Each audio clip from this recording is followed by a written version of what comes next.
Hallo Leute, heute möchte ich ganz gern mit euch über die neuen Isana Pure Gesichtspflegeprodukte sprechen. Ich habe die Sachen während des Drehs mit Rossmann geschenkt bekommen und freue mich einfach riesig, dass ich sie bereits ein bisschen testen und ausprobieren und miteinander kombinieren konnte. Das ist jetzt nicht wirklich eine First Impression, aber auch kein Langzeittest. Dennoch dachte ich, es wäre ganz cool, meine bisherigen Erfahrungen mit euch zu teilen und eventuell ein paar Empfehlungen auszusprechen. Lasst uns zunächst einmal über den Isana Pure Reinigungsschaum sprechen und ich versuche währenddessen über dieses kleine Codecheck-Siegel hinwegzusehen bzw. es zu ignorieren. Ich habe euch ja bereits in meinen Skincare News gesagt, dass ich so meine Probleme damit habe. Falls ihr euch näher dazu belesen möchtet, ich verlinke euch einen Blogpost oben in dem i und auch nochmal unten in der Infobox. Aber das ist Gott sei Dank die einzige Primärverpackung, wo das Siegel direkt drauf ist. Auf den anderen Produkten findet man es nur auf der Umverpackung. Das finde ich auf jeden Fall schon mal ganz gut. Aber ansonsten ist dieser Reinigungsschaum wirklich großartig. Der hat einen wunderbar stabilen, cremigen Schaum und der wird auch nicht so schnell wässrig auf der Haut. Das heißt, man hat genug Zeit, das Ganze zu verteilen und ja auch so ein bisschen zu genießen. Der riecht relativ neutral. Hier sind keine deklarationspflichtigen Duftstoffe, keine anderweitige Parfümierung enthalten, was einfach bei allen Produkten extrem toll ist. Also die kommen alle ohne Parfümierung und deklarationspflichtige Duftstoffe aus. Wenn ihr sozusagen Duftstoffallergiker oder Allergikerin seid, dann könnt ihr euch die Sachen definitiv mal anschauen und sie eventuell ausprobieren. Das finde ich so großartig und auf jeden Fall eine positive Entwicklung, was das angeht. Und ich liebe einfach das Hautgefühl, das dieser Reinigungsschaum erzeugt. Es ist nicht zu trocken, aber es ist jetzt auch nicht fettig oder so. Ich benutze den am allerliebsten morgens, weil er eher nicht dafür geeignet ist, abends Make-up oder super viele Schichten von Sonnencreme zu entfernen. Dann nehme ich persönlich lieber ein Reinigungsöl oder einen Cleansing Balm oder sowas. Damit funktioniert das am besten. Aber für frühs ist der einfach nur göttlich. Ich liebe den und ich würde sagen, das ist eventuell sogar einer der besten Reinigungsschäume aus der Drogerie. Ich habe ja schon einige aus der Babyabteilung ausprobiert und das ist, glaube ich, bisher mein allerliebster, was das angeht. Und der ist, wie gesagt, auch mild formuliert.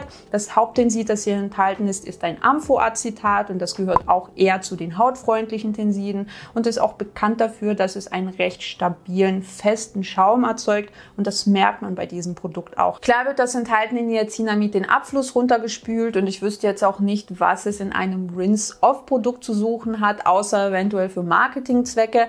Aber das Panthenol hingegen kann das Irritationspotenzial von Tensiden herabsetzen. Und wenn ihr euch nicht unbedingt in der Babyabteilung umschauen möchtet, was so Reinigungsschaum ohne Duftstoffe und ohne Parfümierung angeht, dann solltet ihr auf jeden Fall einen Blick auf diesen hier werfen. Weiter geht's mit dem Isana Pure Serum und das ist tatsächlich von der Anwendung recht angenehm. Das hat so eine leicht wässrige Textur, aber es ist ein bisschen klebrig. Ich zeige euch das auch gleich, nachdem ich das aufgetragen habe. Also sobald es sich so ein bisschen gesetzt hat und leicht angetrocknet ist, wird es etwas klebriger und es hinterlässt so einen dezenten Film auf der Haut.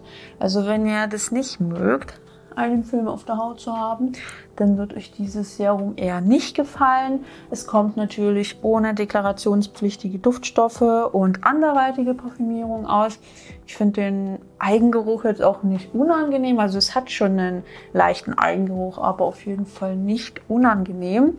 Und hier ist neben feuchtigkeitsbindendem Glycerin auch noch Betain enthalten, was auch feuchtigkeitsbindend wirken kann und auch beruhigend auf die Haut wirken kann. Das beworbene Penthanol allerdings wird nach dem Konservierungsstoff Phenoxyethanol gelistet. Das heißt, dessen Konzentration wird jetzt nicht allzu hoch sein in diesem Serum. Aber ich denke, man kann von dem Produkt auf jeden Fall eine feuchtigkeitsbindende Wirkung erwarten. Dazu sei erwähnt, dass Phenoxyethanol als Konservierungsstoff in der EU bis zu einer maximalen Einsatzkonzentration von 1% zugelassen ist.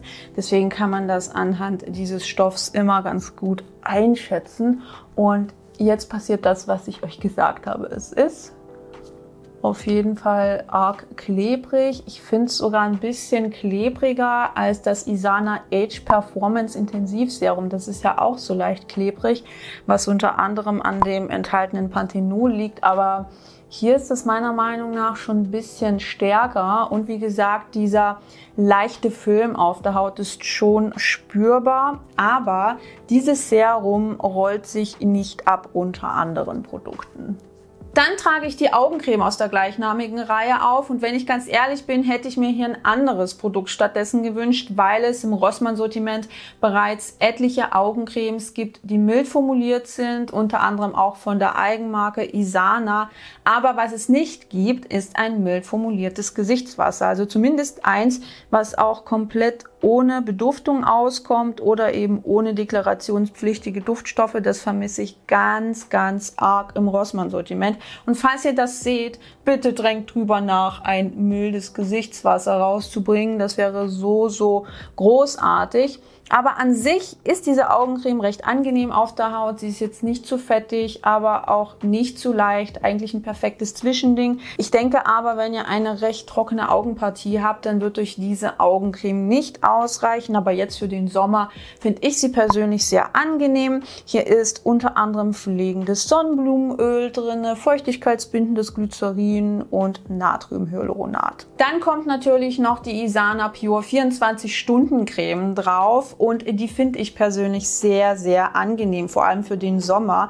Wenn man da erstmal reindatscht, merkt man, die ist schon etwas cremig, aber sobald man anfängt, die zu verreiben, wird die wunderbar wässrig leicht. Ich persönlich bin zwar kein großer Fan von Tiegeln, aber dadurch, dass die Produkte relativ günstig sind, kann ich ganz gut damit leben. Allein für sich finde ich die Creme wirklich angenehm, aber über dem Serum wird das Ganze schon etwas klebrig und mehr spürbar, weil das Serum einfach diesen Film auf der Haut hinterlässt. Ich persönlich mag das nicht ganz so gerne, aber für Menschen mit trockener Haut könnte das in der Tat eine gute Kombi sein. Also wenn euch die Creme zu wenig ist, dann könnt ihr dieses Serum drunter auftragen und schon fühlt sich das Ganze etwas pflegender an. Ich bin, wie gesagt, da aktuell kein großer Fan von, weil es einfach viel zu warm ist und ich dieses Gefühl von dem Film unter der Creme nicht sonderlich mag, aber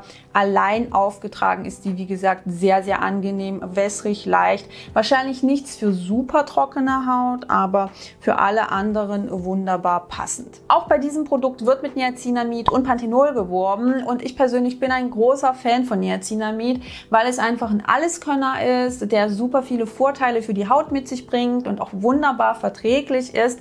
Aber ich vermute mal, dass die Konzentration des Niacinamids, aber auch die Konzentration des Panthenols in diesem Produkt relativ gering ausfallen wird. Das ist aber eher eine Vermutung meinerseits auf Grundlage der Inhaltsstoffe und der Formulierung. Nichtsdestotrotz kann man bei diesem Produkt auf jeden Fall eine feuchtigkeitsbindende und leicht pflegende Wirkung erwarten. Die Isana Pure Hydromaske werde ich in diesem Video nicht auftragen und das liegt schlichtweg daran, dass ich sie nicht vertragen habe. Ich musste sie nach dem Auftrag innerhalb kürzester Zeit wieder von meinem Gesicht runternehmen, weil sie so dermaßen gebrannt hat und das ist halt auch wieder so ein Zeichen für mich, dass selbst mild formulierte Produkte nicht von jedem Menschen vertragen werden und das ist auch völlig normal und völlig okay, aber ich finde die Idee einer Maske im Tiegel auf jeden Fall richtig, richtig cool, weil sie eben auch ohne deklarationspflichtige Duftstoffe und anderweitige Parfümierung auskommt und dahingehend sieht es jetzt nicht ganz so gut aus in der Drogerie. Also es gibt ja meistens diese kleinen Sachets, da kann man auf jeden Fall was finden,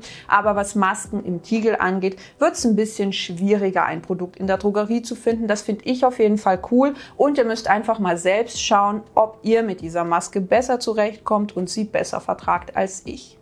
Wenn ich euch Gesichtspflege aus dieser Reihe empfehlen müsste, dann wären es auf jeden Fall diese zwei Produkte hier. Einmal der Isana Pure Reinigungsschaum, der wirklich grandios ist und zu dem ich glaube ich schon genug Positives gesagt habe. Und die Isana Pure Creme, die einfach wunderbar wässrig und leicht ist und jetzt keinen krassen Pflegefilm oder so auf der Haut hinterlässt. Also wenn ihr etwas sucht, das so ein bisschen in diese Richtung geht und ohne Parfümierung oder deklarationspflichtige Duftstoffe auskommt, dann könnte das definitiv was für euch sein.